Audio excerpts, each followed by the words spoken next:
From the Bill of Rights Institute, Fabric of History weaves together U.S. history, founding principles, and what all of this means to us today.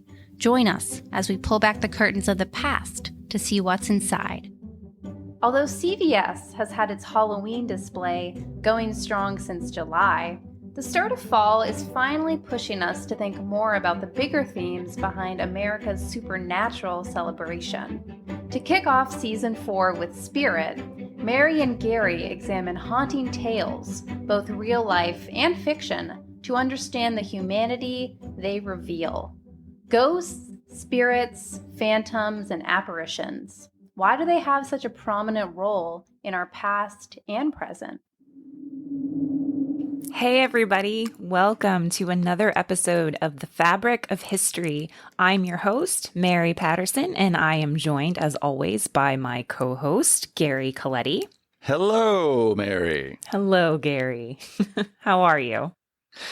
Doing well. It is autumn, and that is a great season. It is. So, fall is my favorite season. I play favorites. I'm just going to come out and say it. It's we talked about in an earlier episode of The Fabric of History when we talked about school in America, how fall and this back to school time is sort of this internal rhythm. The changing of the seasons, right? Target's got the candy out. There's pumpkins everywhere. There's something about fall where things are getting chillier, things are getting darker, and I don't know, dare I say a little spookier? Oh.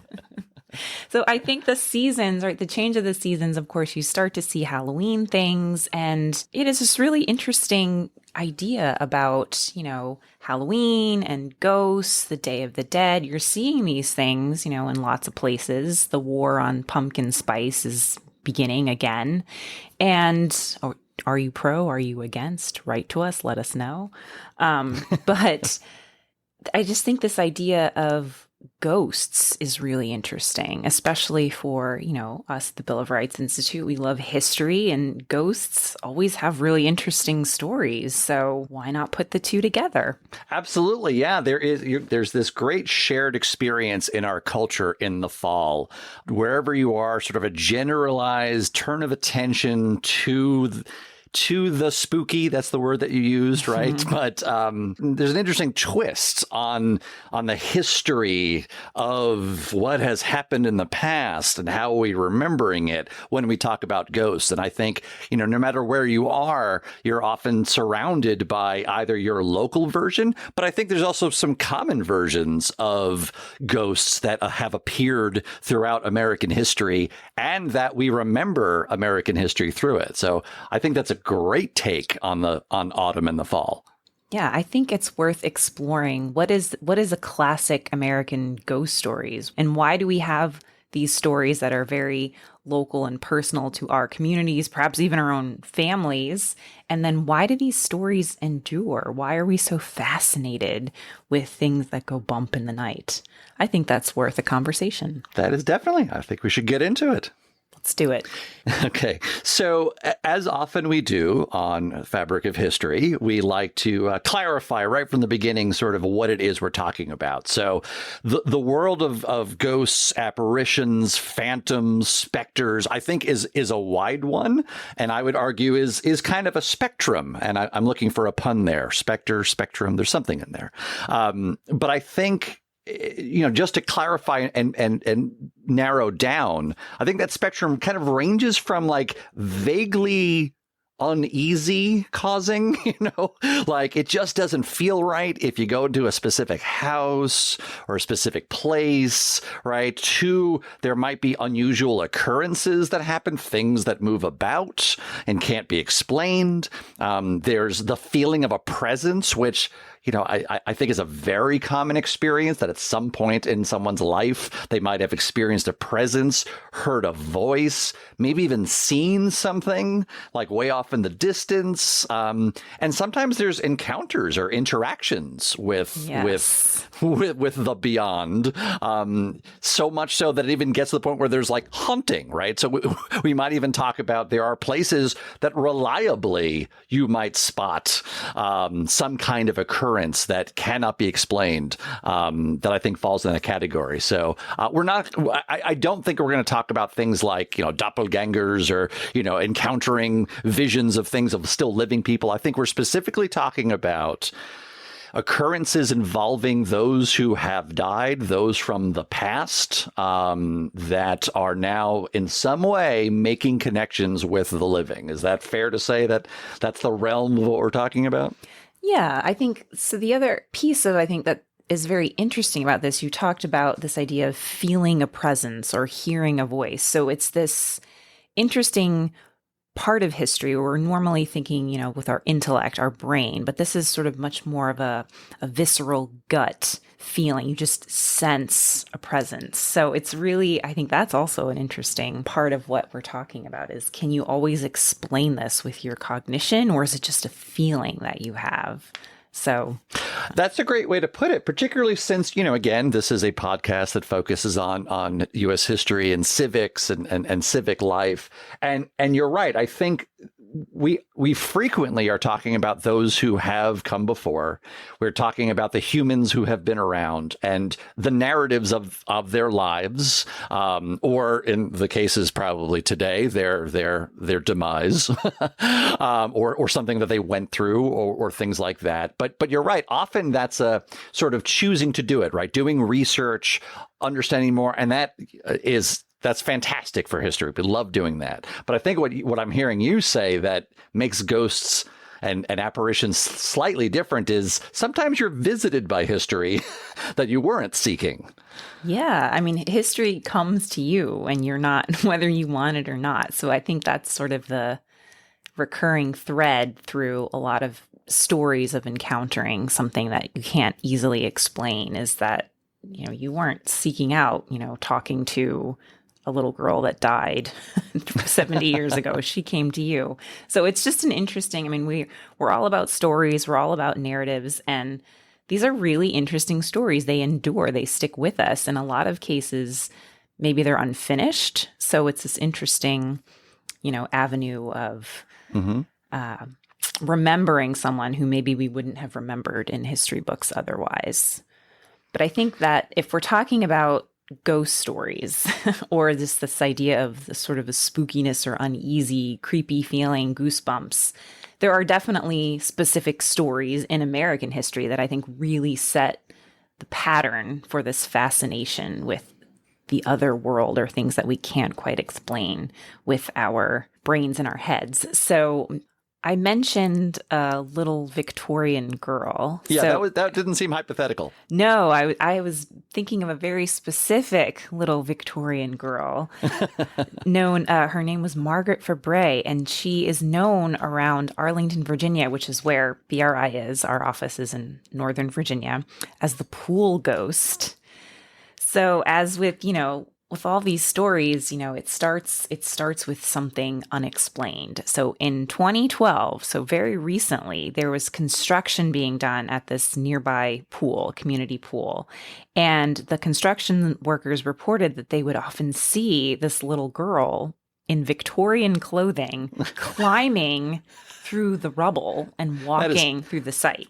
That is terrifying. If I can interrupt. So they weren't like looking for this. Like, it's not like they were like, oh, this is they were just like, hey, there's a little girl here in Victorian clothing at our construction site. Right. So that's very unexplained. And again, multiple people were seeing this. So it wasn't like one guy saw it and was like, oh, maybe I need more coffee or something like that. But multiple people saw this. And so again, it turns out that this little girl, the site where they're working on, used to be the home of the Fabray family in the 1890s. And there was a little girl there named Margaret who died in 1913. So again, this is sort of tragedy, this death of this young child, died in her home.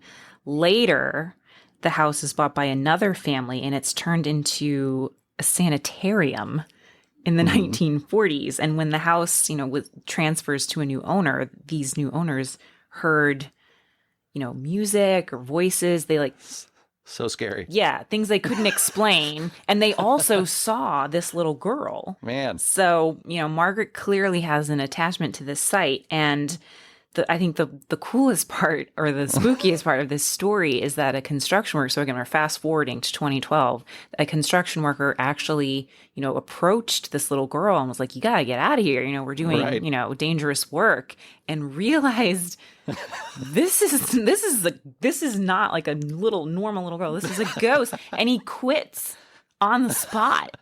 Quits when he realizes he'd been talking to a ghost.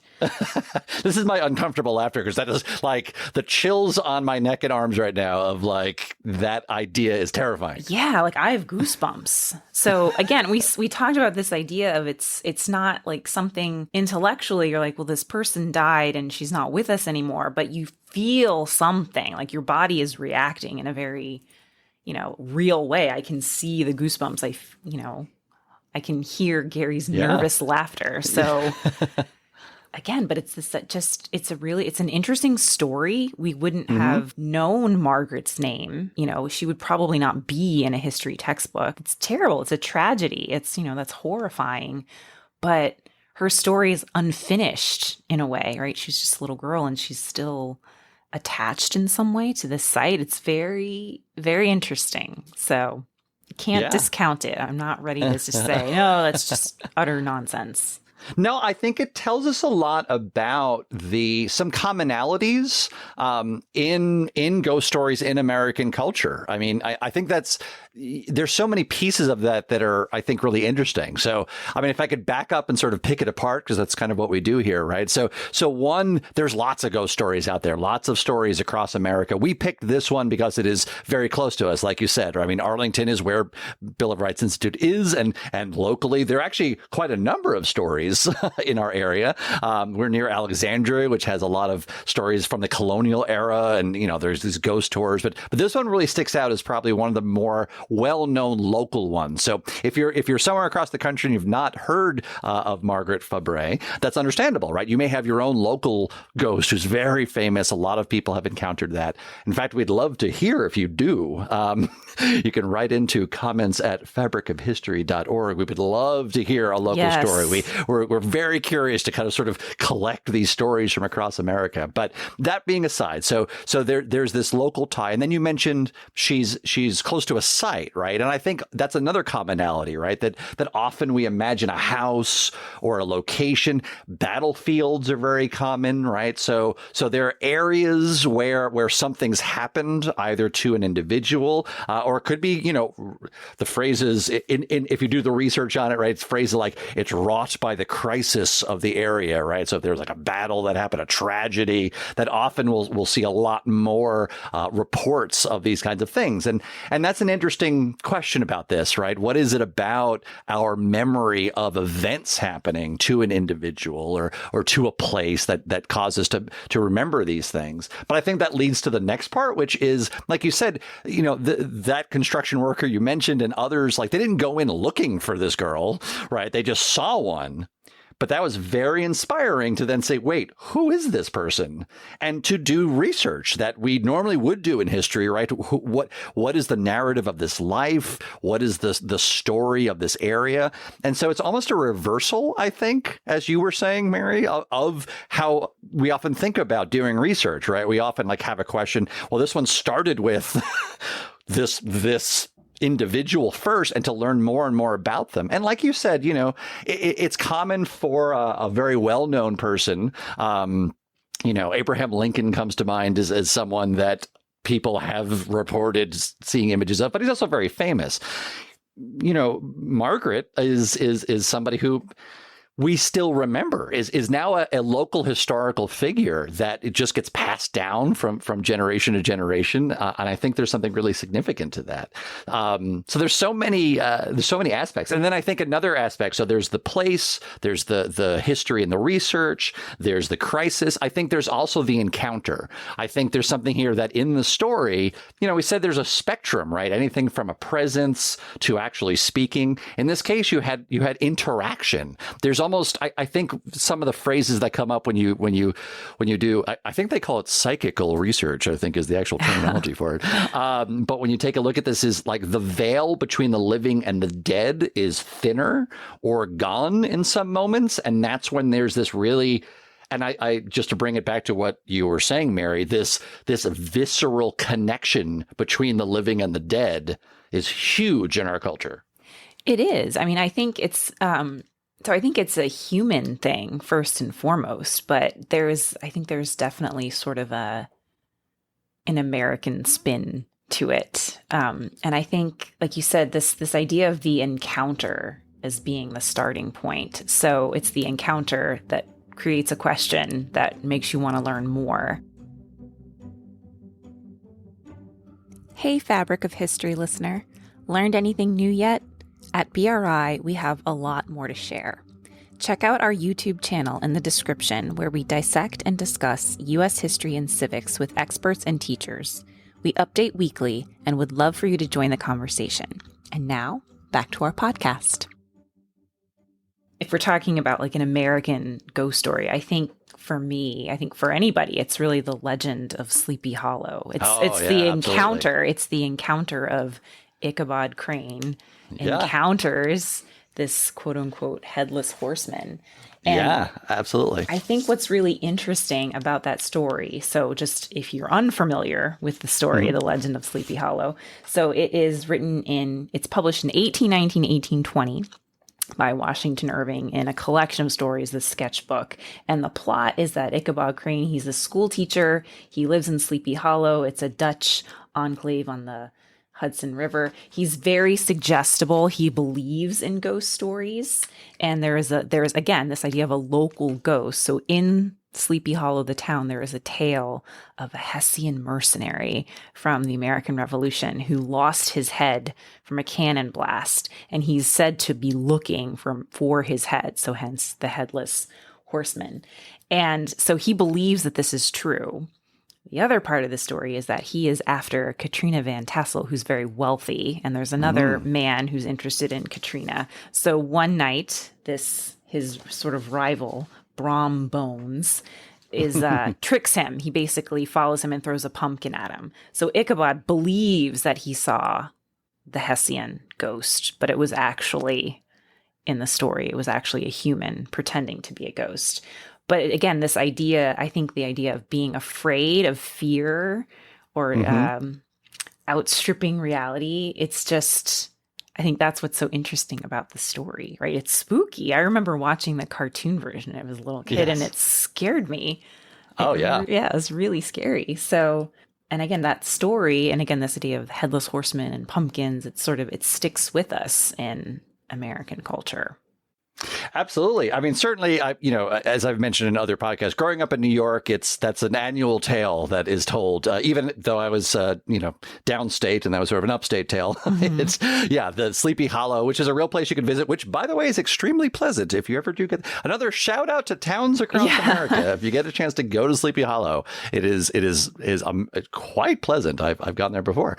But yeah, again, there are these elements that are really interesting. Like even in this story, right? The soldier, like the idea that the tale already existed prior to Ichabod Crane, and that it was wrought out of, it sounds like war. Conflict, if it was a soldier, right? Something happened. So you're remembering the event. You're remembering what happened to this individual. And it's just part of even the imagery of a pumpkin. We now, as we frequently say, take for granted things, but the imagery of pumpkins around this time of year, it kind of all goes together. I agree with you in a really interesting way that is strangely comforting for something so unsettling. And I think the time period is part of it too, right? You mentioned it was, written in the early 1800s. And I think that also that there are these points in history that there's a connection that often happens, like, often upticks of whether things being unsettled or culture developing in a certain way, that you're going to get more ghost stories or associated in certain ways. So that's a great example. The fact that it becomes part of literature now, right, that it's so invited into our culture, I think is absolutely significant. Right. Well, I think there's a couple other things that are interesting about the Headless Horseman or the Legend of Sleepy Hollow to me. So first is that there's fear without anything actually evil happening, which Right. I think that translates into our example of Margaret Fabray too. I mean, it was tragic and awful that this little girl died young, but that wasn't evil per se. It was just a tragedy. And again, with Ichabod Crane believing he saw the ghost, it was actually just a joke, right? This other guy was trying to mess with him. So it's not, I mean, maybe that's not very nice, but I wouldn't say that's evil. So I think harm him. Yeah, but it's still, it's just a good story. It keeps alive this memory of these really interesting characters. Like I can identify with Ichabod Crane because I am easily scared by stories of ghosts. And also the idea of a headless horseman because he lost his head. Again, this moment of crisis in a time of crisis in the American Revolution, even though he was fighting for the wrong side as a Hessian, he would have been fighting for the British. But that's really interesting too. Absolutely. I love that you're focusing on the idea that these encounters are not necessarily negative or harmful. They're just encounters and they can go back as far as you can remember. And you also said the value of remembering, the value of not only remembering the story, but the people. As you're saying that, I'm thinking about how a big part in American culture is Dia de los Muertos, right? The Day of the Dead. And this is not harmful. This is another moment where the veil between the living and the dead are thinner. A significant percentage of Americans celebrate this in a really meaningful way, to really honor family members usually, but also, within communities, those who have passed. It is not a haunting. It is not a negative thing, but a moment to commune, a moment to communicate, right? To leave gifts, to cook special foods, to create that. As you use the word visceral, but again, that doesn't have to be negative. That real bodily feeling of connection to someone who is dead or a group of people in a really meaningful way. And there's really something beautiful about remembering the people in the past in that way. Yeah, absolutely. I completely agree. And I have, in a very kind of a silly, very Mary Patterson sort of way, my own connection with Dia de los Muertos. So I knew of it. I didn't grow up celebrating it or anything like that. I just sort of had a very nominal view of what it was. But after seeing the movie Coco, I was like, this is beautiful. It's such this idea that as your memory fades, the person fades. I thought was so powerful. And I think that, so that drove me, that encounter with the movie Coco drove me to really learn about the holiday itself. And like you said, it's just this it's beautiful of remembering what came before. And I think that again, it's not that it's necessarily a president, or, I mean, it could be a president, or it could be this important figure that we see in a history book. But I mean, history is also just, everyday men and women, we make up the stories, and just remembering your own personal piece of that and having a time to honor that and commune with that. As you said, I think that's really interesting. So you talked about, in the beginning of our conversation, Gary, you mentioned this idea of a spectrum of where you are on, I absolutely believe in ghosts, or, I regularly talk up with ghosts. I talk to ghosts. I have never myself had an encounter that I would say was with something like Margaret Fabray or something like that. I know plenty of stories. I went to a very old school. It had plenty of stories. I live in an old area. Alexandria has tons of stories. And I work in the shadows of Margaret Fabray's home, but former home. But it's something that's been appealing to people for a very long time. It's been, part of an American culture for a very long time. So I think that's a great point. Why do you think, I'm putting you on the spot, why do you think it endures in the way that it does? I mean, you just said it definitely is. This is with our theme of reversal, right? Where the premise is it does endure. So why do you think that's the case? I think it endures because I think I think we want to know the outcome. We want an end to a story. We're very curious, what happens or what's going to happen. And I think in a lot of these stories, they were cut short in some way. A cannon blasted your head off, or you died tragically young, or there was some other sort of tragedy befell you. So the story wants to be finished, but can't be finished. So it's up to us to think about that. And I also think it's this idea of the feeling. I mean, it's very important to use logic and reason. We are reasonable human beings, but we also, our feelings, our gut, this visceral sense, our gut is our second brain, researchers are now saying. So that I don't think it can be discounted that if there's some sort of feeling, maybe there's more there. That's my 2 cents. I do love that. That's a really nice way to put back to how we started this whole conversation about the impacts of these stories, that it is an interesting combination of feeling and thought. There's an experience, and that leads to research to wanting more, which then leads to, like you said, it's almost like a song whose last couple of notes aren't finished. It's this experience of needing it to finish, I think, is a great perspective on it. And so, sometimes it's starting with the ending is often how that happens. Starting with the event and then going backwards. Yeah, I mean, there's stories of everyday people. It's a way to remember an everyday person. And it's got that appeal of the unknown, the beyond, these timeless questions human beings have been asking forever. So the story on ghost stories will continue.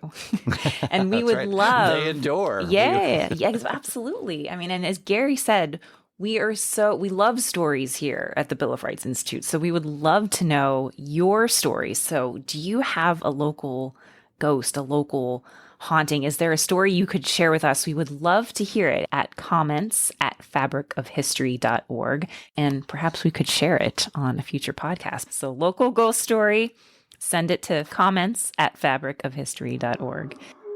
Oh my God. What was that? What was that?